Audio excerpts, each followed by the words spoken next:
Hello everyone, कैसे हैं आप सब। मैं हूं पूनम राजपूत और आप मुझे देख रहे हैं राजपूत एजुकेशन चैनल पर।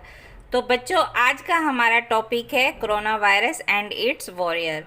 तो जैसे कि आपके हॉलीडे होमवर्क में मिला हुआ है और आपके हॉलीडेज़ भी फिनिश होने वाले हैं, तो जिन बच्चों का हॉलीडे होमवर्क थोड़ा कम रहता है वो आप उसको कंप्लीट कर सकते हैं।